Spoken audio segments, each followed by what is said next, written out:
મિત્રો, સ્વાગત છે તમારું અમારી ચેનલમાં। અને આજે આપણે મેર લાડીલા એવા નાથા ભગતની મોઢવાડાનો જે મેર થઈ ગયો છે શૂરવીર, તે આજે પણ પૂજાય છે એવા નાથા મોઢવાડિયાની કહાનીની શરૂઆત કરવાની છે। તો ચાલો આપણે કહાની શરૂ કરીએ। સમી સાંજરે ગોધલુને સમયે વાજો વાજ પોતાના ગોધલા હાંકતો એક ગાડા ખેડુ બરડા મલકના સિસલી નામે ગામના ઝાપામાં દાખલ થયો। એનું નામ મોઢવાડા ગામનો એ મેર હતો। એનું નામ નાથો મોઢવાડિયો। ખેડ કરીને પેટ ભરતો હતો। કદમાં બેડી દડીનો, દેખાવે બુડથલ અને બોલવામાં કુહાડા જેવી જીભવાળો હતો। અને ધણના ખૂટડા નાથાના નનુકડા ગોધલાને હાંકીને ચડાવીએ જાય છે।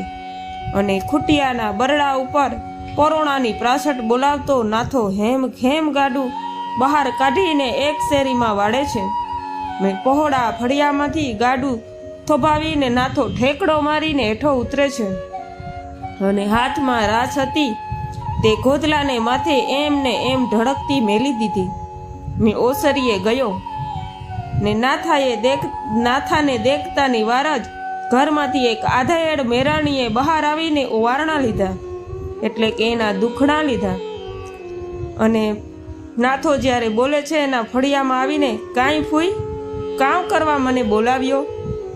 તો મને ઘઉંના કોષ છોડેનું આવ્યો છું હો। કાલ થાહે ત્યાં બધા ક્યારા બળીને રાખ થઈ જાહે। એવડી તે તારે કીવાની ઉતાવળ હતી કે મને તાત્કાલિક બોલાવ્યો તમે? આ અમારી મેરની તળપદી ભાષાની આ કહાની છે।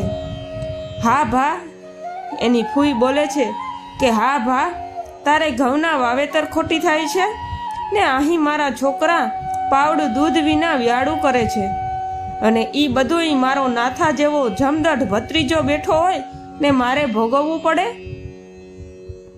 આજ જો મારો વાસ્યાંગ હોત ને તો ઈ પીટિયાઓના પેટમાંથી સઠ્ઠીના ધાવણ કાઢીને એવો કાવે આવત। પણ આટલા બધા મેણા કીવાના દઈ રહી છે? કામ થયું ઈ તા મોંમાંથી ફાટ। નાથો ભગત આ તળબતી ભાષામાં એની ફૂઈને વાત કરે છે કે મોઢામાંથી બોલતો ખરી, તારે શું પ્રોબ્લેમ છે? કાઉ ફાટે ઈ કાઉ કરા? 5 કુંડિયું ને 5 નવચંદરિયું, 10 દૂજડી ભીસુને પીઠિયાઓ હાકેગા। આવું એની નાથા ભગતની ફૂઈ કહે છે। અને નાથો ભગત કહે છે કે કાથી હાકેગા તમારી ભીહું? અને કોણ હાકેગા?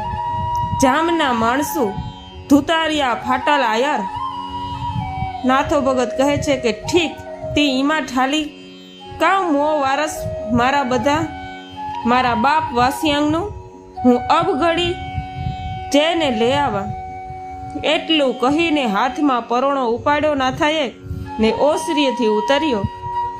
અને ફૂઈએ પાછળથી સાદ કર્યો, નાથા અટાણે અસુરો નેથ જાવું, વ્યાળું કરેલે ને ચંદરમાં ઉગ્યા, સવારે જાજે ભાઈ। ના, વ્યાળું તો હવે ઈ 10 ભેંસિયુંના દૂધ આવશે ને તે દી જ કરવાના છે। એટલું કહીને પાછો પતંગિયા જેવો નાથો ગાડા માથે ઠેક્યો। ઢાંઢા તો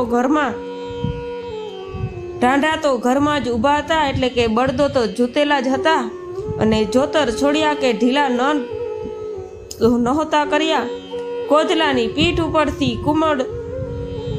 ઠુમકવાળી રાસ ખેંચીને નાથાએ ડચકારો કર્યો।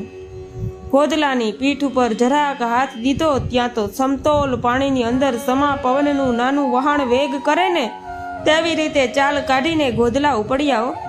અને ધૂળની ડમરી ચડાતું ગાડું તોપના ગોળાની માફક ગડેડાટ કરતું જાય છે। અને થોડીક વારમાં તો જામનગરના સરહદના રાવલ ગામને પાદર આવીને નાથો અટક્યો। થાણામાં ગયો, જે મળે એને પૂછે છે કે ભાઈ, મારી ફૂઈની 10 ભેંસું, 5 કુંડિયું ને 5 નવચંદરિયું તમે કોઈએ જોયું છે? એવું વણ અધૂરું રહી જાય છે ને જવાબ આપ્યા વગર થાણાના માણસ આંખ કાઢીને સરી જાય છે। આખી રાત નાથો ભૂખ્યો ને તરસ્યો વાવડ કાઢતો રહ્યો. પોતાને રોટલો કે ગોદલાને કડબનું એક રાડું પણ નથી મળ્યું. બીજી વાતમાં એવું ચિત્ત જ નથી. સહુને ભેંસો વિશે પૂછે છે, સહુ અને ધક્કે ચડાવે છે. એમ કરતા કરતા નાથો મામલતદારના ઘરમાં બેઠો અને મામલતદાર તાડુક્યો. કોણ છે એલા? નાથો ભગત બોલ્યો, મારી ફૂઈની ભેંસું 5 કુડિયું ને 5 એટલું અધૂરું વેણ રહી તારી રહે છે ત્યાં તો. મામલતદાર બોલ્યો, તારી ફૂઈ જામ સાહેબની પટણાની તો નથી ને? અને પ્રભાતના પહોરમાં પારકા મકાનમાં પૂછ્યા વગર બેસી જાય છે તે કાંઈ ભાન છે કે નહીં? બહાર ઊભો રહે એવું મામલતદાર નાથા ભગતને કહે છે. અને નાથો ભગત પણ મારી ફૂઈના છોકરા વ્યારું વગરના. ત્યાં તો પાછો મામલતદાર બોલે છે, અરે કમબખત બહાર નીકળ, મોટા રાવળ જામ, પણ મહેરબાન તું ગાયડું કાઢસ. હું તો તારી પાછળ અરજી આવ્યું છું.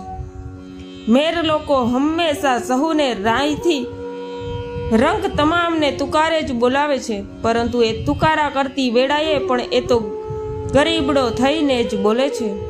આવી પ્રથાનું ભાન ન રાખનાર એ મામલતદારનો પીતો ગયો. એણે ધક્કો મારીને નાથાને ઊંચી પડસાળ ઉપરથી નીચે પછાડ્યો. જે માણસો હાજર હતા એ સહુ સાહેબની હોશિયારી અને નાથાની હિણપ જોઈને હસવા લાગ્યા. પછી ગયેલો નાથો ઊભો થઈને ધૂળ ખંખેરવા લાગ્યો. ઠીક સાહેબ, રામ રામ કહીને નાથો ગાડે ચડી પાછો ત્યાંથી નીકળ્યો. ગામના લોકોએ વાવડ દીધા કે 10 ભેંસો આંકીને આયરો રાણ પડે લઈ ગયા છે. રાણપડું રાવલની બાજુમાં આવેલું એક ગામડું છે. રાણપડે હાકીને ગયા છે એ વાવડ મળતા જ નાથાએ રાણપડા ઉપર ગાડું રોડવી મેલ્યું અને સીધો રાણપડાના થાણામાં ગયો. ત્યાં પણ મામલતદારે બરછીના ઘા જેવો જવાબ દીધો કે તારી ફૂઈની ભેંસુને? હા, જામ સાહેબે હમણાં રાણપડાનો નવો ગઢ બંધાવ્યો છે ને, એમાં તારી ફૂઈની ભેંસુના શિંગડા ચણાઈ ગયા છે. ભૂલમાં હો, સમજ્યો ને ભાઈ? હવે કાંઈ ચણેલા ગઢ તો તારી ભેંસુ સાટું થોડા પાડી નખાય. આવું રાણપડાના મામલતદાર નાથા ભગતને કહે છે. અને નાથો ભગત કહે છે, ના સાહેબ, ગઢ પાડવો જ માં. હવે બેવડો ચણજો, હું હવે મારો હિસાબ જામની હારે જ સમજી લઈશ. અને ઓય મારો બેટો, તું શું બારવટું કરીશ? એમ મામલતદાર નાથા ભગતને મેણા ઉપર મેણા મારતો જાય છે. અને પડખેથી એક આયર બોલ્યો, હા હા સાહેબ, એનો દાદો કાંધો મેર બારવટે નીકળ્યો તો ને, અને એનો બાપ વાસિયાંગ પણ આપણા રાજની સામે બારવટું કરતો તો. આસિયાવરદથી ખડનો ભર ભરીને લઈ જતો તો, એટલે ઇજારદારે એનો ભર આંચકી લીધો તો. તી મારે બાપે તો પડી જમીનમાંથી ખડ લીધું તું ને, કાંઈ કોઈના ખેતરમાંથી નહોતું લીધું. ભોળો નાથો આજ એ 50 વર્ષે પોતાના બાપનો બચાવ કરવા લાગ્યો. ઓહો, ત્યારે તો આ બીજી પેઢીનો પાકેલ સુરવીર નગરના રાજને ઊંધું ચતું જ કરી મેલશે હો. એવા મેણા મારીએ જાય છે. અને નાથો સાંભળતો જાય છે. અને સાંભળીને નાથો ચાલ્યો, ભાણવડ ગયો, જામનગર ગયો. વધુ તો બોલતા ન આવડે એટલે મારી ફૂઈની ભેંસું ને 5 કુડિયું ને 5 નવચંદરિયું એવા મેર ભાષામાં ભાંગ્યા તૂટ્યા વેણ બોલે છે. પણ નગરની દોડ ધોમ બાદશાહીમાં પોરબંદર તાબાના મોઢવાડા ગામના નાથા મેર નામે ખેડૂત ઊભવાનું ઠેકાણું જ નહોતું હો ત્યારે એને. અને રંગમતીને કાંઠે ભૂખ્યા ગૂતલાને રાત બધી ચારો કરાવી રૂપમતીના પાણી પાઈ ગાડું પાછું હાંકી મેલ્યું. પણ હાંકતા જામના દરબારગઢના કાંગરા ઉપર પાછું જોઈને કરડી નજર ઠેરવતો ગયો. અને જાણે કેમ પોતાની દ્રષ્ટિથી જ એ કાંગરાને તોડવા મથતો હોય એવા જોરથી નજર નોંધતો ગયો.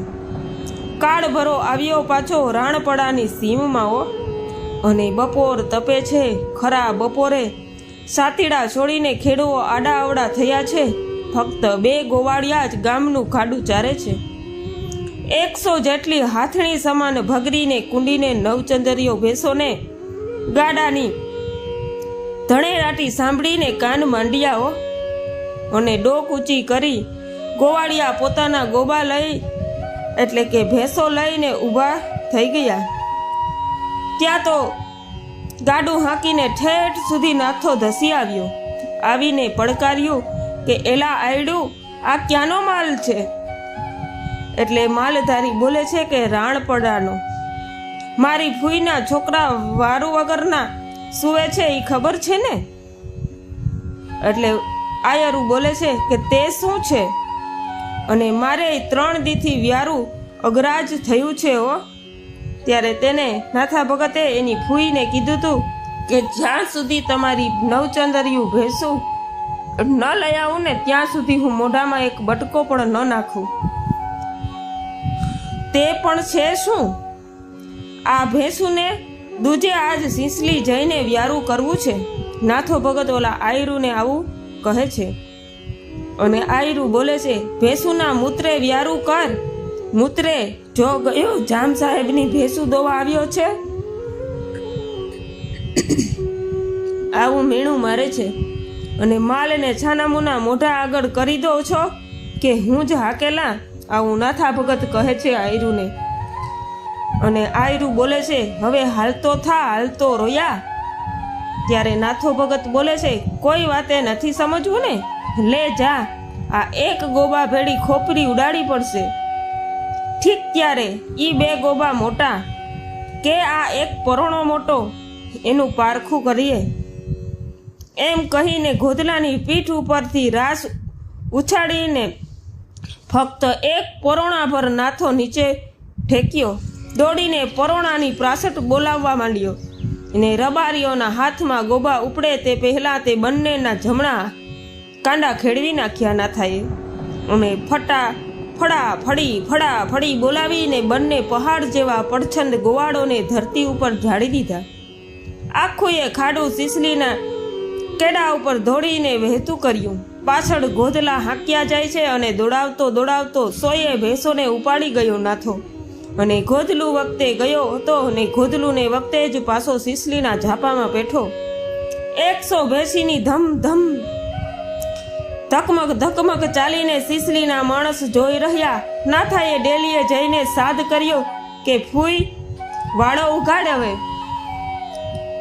ફૂઈ બહાર નીકળી વારણા લઈને કહ્યું કે ખમ્મા મારા વાસ્યાંગના પુત્રને પણ માડી આ કવણ્યું. ફૂઈ તાર્યું તો ન મળ્યું, પણ આમાંથી તારું મન થાય ને ઈ દોવેલે આજ. અરે મારા બાપ, પણ આ તો સરપ બાંધો કર્યો, જામની સામું વેર માંડ્યું. તું તારે મોજ કર, જામને જવાબ દેનારો હું જીવતો બેઠો છું ને. અટાણે તો મુને જટ વ્યારું પીરસ, 3 દીથિયાનો હું ભૂખ્યો ડાંસ છું. લાવ જટ આ 100 માયલીની 1 નવચંદરીઓનું બોગરું ભરીને મેલી દે અને મારા મોં આગળ અને ઠાવકી ભાત પડે ને એવા ઉના 2 રોટલા ટીપી નાખતા. આજ ત્યાં જામને માથે બધી દાજ કાઢીને વ્યારો કરવો છે. અને નાથાની ફૂઈ હેબત ખાઈને ઊભી થઈ રહી છે. અરે મારા બાપ, તુને ભો નથી? અબ ઘડી જામની ફોજના ભાલા વર્તાશે, માટે તું જટ નીકળી જા.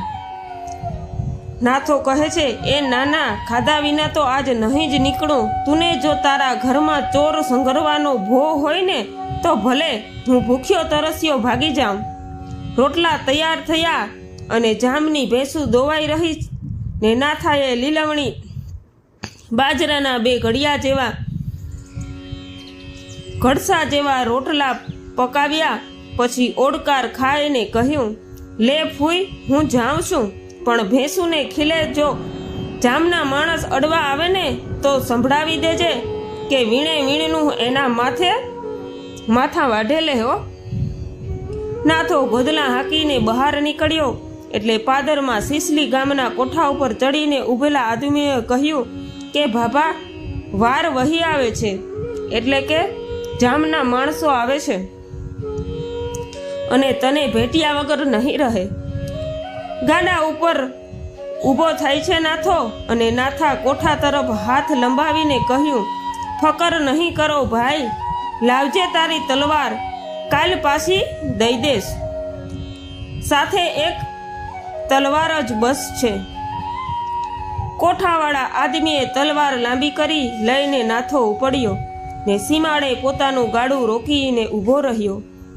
ત્યાં તો અસવારો ભાલે આભ ઉપડતા આવી પહોંચ્યા અને આગેથી નાથાએ પડકાર્યો, એ ઉતાવળા થાવમાં, ઘોડાને પેટ પીડ પડશે અને હું તા તમારી વાટ જોઈને જ ઊભો છો.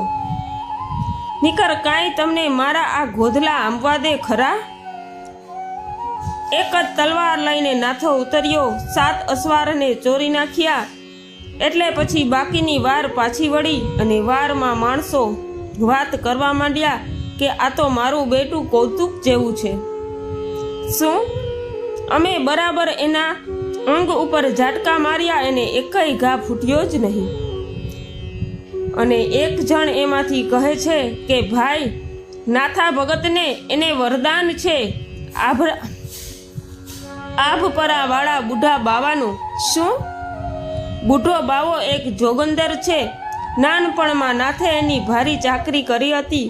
તે બાવો પરસન થયા છે અને 2 વાના આપ્યા છે, એક શિયાળ સિંગી ને બીજી મોણવેલ. બેયને નાથે સાથળ ચીરીને શરીરમાં નાખી છે. એના સાથળમાં બેય નાથે સાથળ ચીરીને શરીરમાં નાખી ઉપર ટેભા લઈને સીવી દીધેલ છે. ત્યારથી એને તલવાર કે બંદૂકની ગોળીથી બેમાંથી એકયનો ઘા નથી ફૂટતો. અને હવે કાલથી જ એ 12 વટે નીકળશે નાથો ભગત અને આપણને ધમ રોડી નાખશે. આમ કહી ને તે જાય છે. અને પછી હવે આપણે બીજા નેક્સ્ટ ભાગમાં આપણે નાથા ભગતનું 12 વટાવી છે આપણે જાણીશું. તો ફરી મળીશું આપણે એક નવી સ્ટોરીની સાથે, નાથા ભગતનો ભાગ 2. તો મિત્રો, આ સ્ટોરી તમને સારી લાગી હોય ને નાથા ભગતના 12 વટિયાની, તો તમે લાઈક કરીને શેર કરજો અને સબસ્ક્રાઈબ કરવાનું નહીં ભૂલતા. ત્યાં સુધી જય શ્રી કૃષ્ણ, જય માતાજી અને જય નાથા.